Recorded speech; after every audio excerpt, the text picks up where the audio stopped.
Okay, so there are some stories that just, they really stick with you, aren't there? Mm-hmm. Stories that, on the surface might seem simple, maybe like a fable or something, Yeah, straightforward. but underneath they're actually mirroring these huge, complex parts of our history, our societies. They just sort of resonate across time. That's a great way to put it. They have staying power. And today we're taking a deep dive into one of those exact stories, George Orwell's Animal Farm. A classic. Right. It's a book probably a lot of us read maybe back in school, but maybe didn't really unpack all its layers, the sharp criticism in there. It hits differently when you revisit it as an adult, I find. Totally. And for this deep dive, we're leaning on this really fascinating review by Mariwan Hassan from 2020. It just does a great job dissecting the allegory at the heart of it. Yeah, it's a helpful lens. So our mission today, basically, to give you a shortcut to being really well-informed about this masterpiece, we want to explore how Orwell used this farm full of animals to create this timeless, really scathing critique of power, revolution, and how societies can just go completely sideways. It's surprisingly relevant, always. It is. We're going to get into the specific historical figures, the societal roles each character plays, and I promise you, some of these connections, they're going to spark some serious aha moments. You'll see just how much it still applies. Absolutely. What's truly fascinating here is Orwell's genius, really.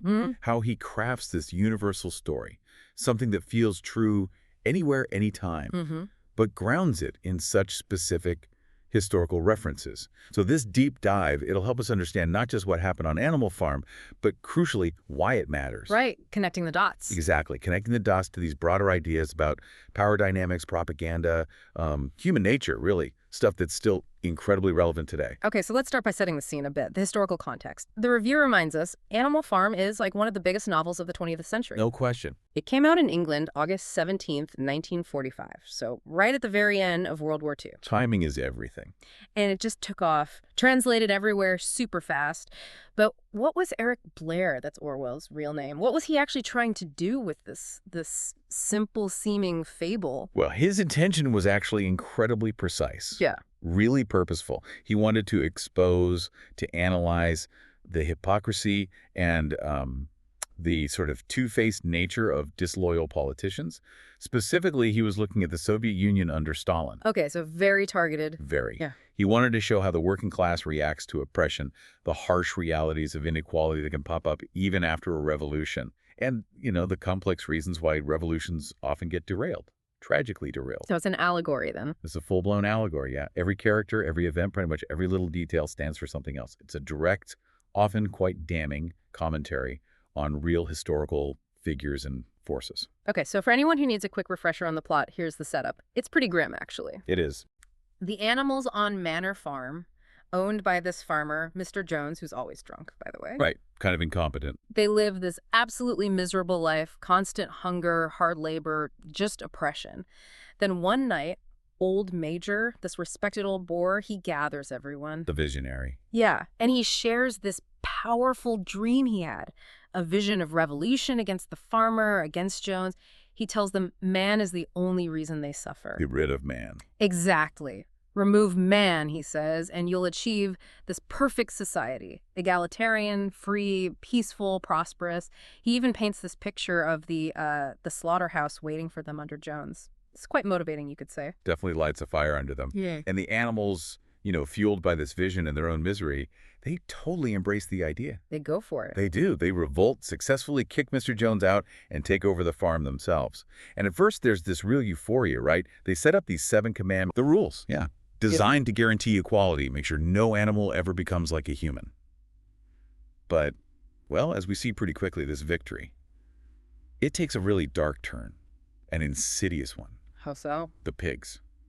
They claim they're the smartest, the natural leaders, because they led the battle. And they immediately start grabbing power. And this is where the story becomes just this chilling mirror. They gradually, step by step, start oppressing the other animals, killing them, slaughtering them, always with some justification. Twisting the narrative. Totally.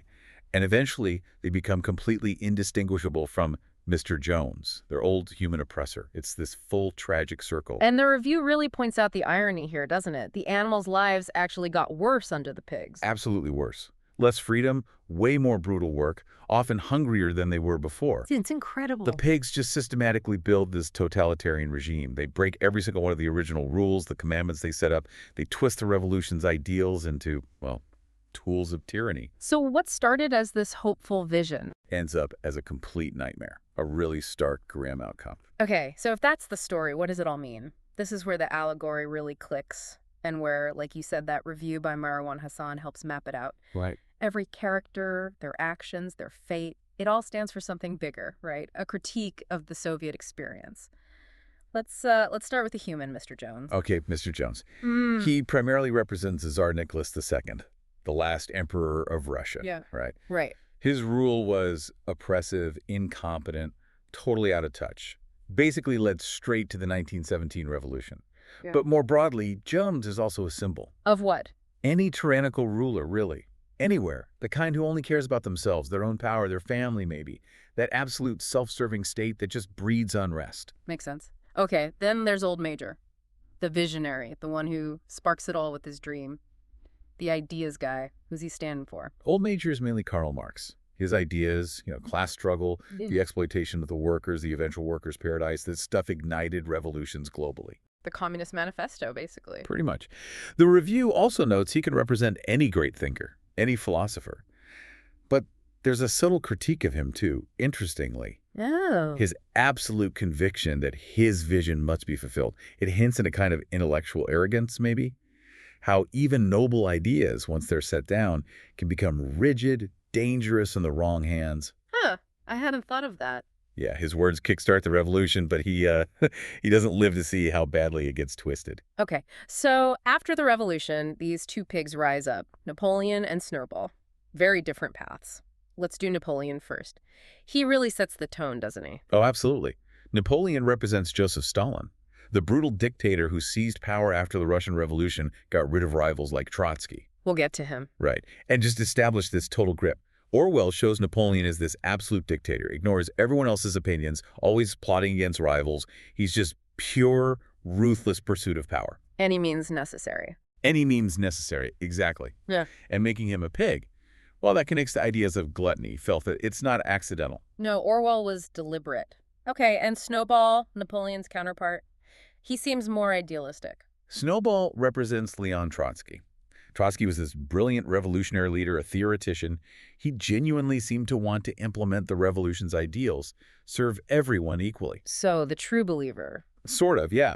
He's eager to reorganize the farm, discuss politics, economics, deal with problems. But Napoleon constantly blocks him, undermines him, and eventually drives him out violently. Right, the dogs chase him off. Exactly. So Snowball embodies those pure, maybe somewhat naive revolutionary ideals that just get crushed by brute force, by authoritarianism.